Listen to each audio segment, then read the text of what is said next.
Hello guys, मेरा नाम है रंग और आप देख रहे हैं ओनली कोडिंग चैनल। तो आज हम जावा स्क्रिप्ट के कुछ बहुत ही इंटरेस्टिंग क्वेश्चंस देखने वाले हैं जो अक्सर इंटरव्यू में पूछे जाते हैं। ओके, तो चलिए शुरू करते हैं। तो सबसे पहला हमारा क्वेश्चन है कि कुछ इस तरह से पूछ लिया जाता है। Console dot log two plus true.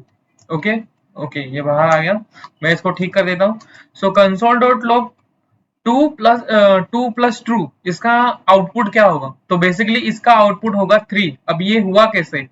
तो ये होता कैसे है कि जब कभी भी कोई न्यूमेरिकल ऑपरेशन होता है और उस समय कोई बुलियन कीवर्ड होता है, मतलब कुछ बुलियन वैल्यू होती है, मतलब जैसे ट्रू हो गया या फिर फॉल्स होगा। ठीक है, ट्रू होगा या फॉल्स होगा, तो सिस्टम उसको क्या कर देता है, ट्रू को जीरो में कन्वर्ट कर ट्रू को वन में कन्वर्ट कर देता है और फॉल्स को जीरो में कन्वर्ट कर देता है बेसिकली। ठीक है, बाइनरी ऑपरेशन के जैसा ये नहीं होता है, न्यूमेरिकल के जैसा कन्वर्ट हो जाता है। ट्रू को वन कंसिडर कर लेता है और फॉल्स को जीरो कंसिडर कर लेता है। इसीलिए हमारा जो आउटपुट आया है यहाँ पे टू प्लस ट्रू का आउटपुट जो है वो 3 आया है। ठीक है, इतना समझ गया? ओके, तो चलिए दूसरे क्वेश्चन की तरफ बढ़ते हैं। तो एक और क्वेश्चन कुछ इस तरह से पूछ लिया जाता है, console log empty array। Okay, empty array equal to not equal to empty array। अब इसका आंसर क्या होगा? तो बेसिकली इसका आंसर होगा फॉल्स। और वो फॉल्स क्यों होगा? देखिए, हम यहाँ पे देख तो रहे हैं कि यहाँ पे empty empty array है, यहाँ पे भी एक empty array है। empty array is equal to empty array is true, but यहाँ पे फॉल्स क्यों आएगा? क्योंकि यहाँ पे एक नॉट ऑपरेटर लगा हुआ है दूसरे एम्प्टी एरे के साथ में, इसीलिए इसका जो आउटपुट आएगा वो आएगा फॉल्स। ओके, देख लीजिए यहाँ पे आप आउटपुट आ चुका है।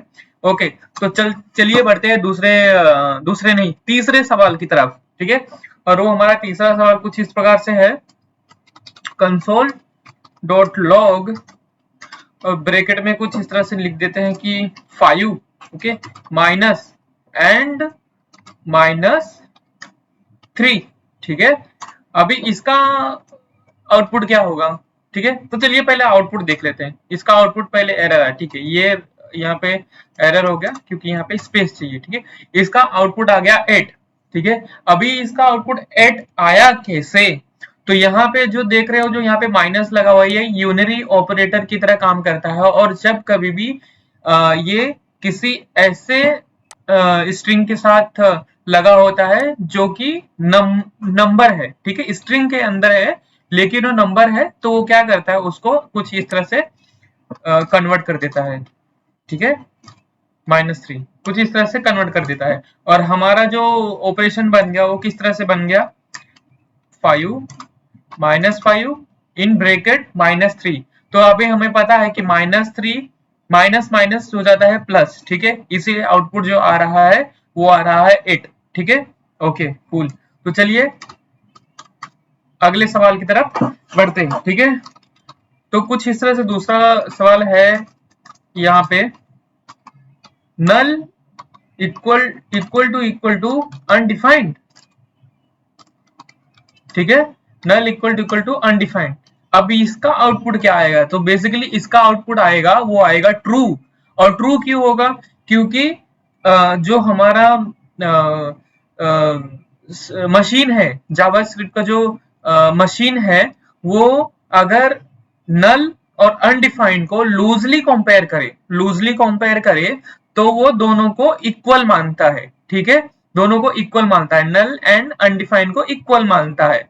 ठीक है, तो अभी हम लोग इसका चेक कर लेते हैं। तो इसका आ गया ट्रू। ठीक है, लेकिन अगर इसी को यहाँ पे हम लोगों ने एकदम टाइटली कपल्ड करके अगर हमने इसको कंपेयर किया तो ये आएगा फॉल्स। देख लीजिए, फॉल्स आ गया। ठीक है, ओके गाइस, तो चलिए बढ़ते हैं अपने आखिरी सवाल की तरफ। और आखिरी सवाल हमारा कुछ इस प्रकार से है, कंसोल डॉट लॉग, इसमें x प्रिंट कर रहा है। ठीक है, जबकि अभी तक x यहाँ पे डिफाइन नहीं किया हुआ है। ठीक है, अब हम डिफाइन करेंगे इसको, x इक्वल टू 10। ठीक है, अब यहाँ पे देखते हैं तो क्या आ रहा है, uncaught reference console is not define. यहाँ पे कंसोल इज नॉट डिफाइन बोल रहा है, यहाँ पे n नहीं लगा था। ठीक है, अब ये बराबर है। ठीक है, console dot log x and उसके बाद डिक्लेयर कर रहा है वेर एक्स को। अभी यहाँ पे आया है अनडिफाइंड। अब अनडिफाइंड क्यों आया यहाँ पे? x इज अनडिफाइंड, वो बोल रहा है कि x इज अनडिफाइंड बेसिकली।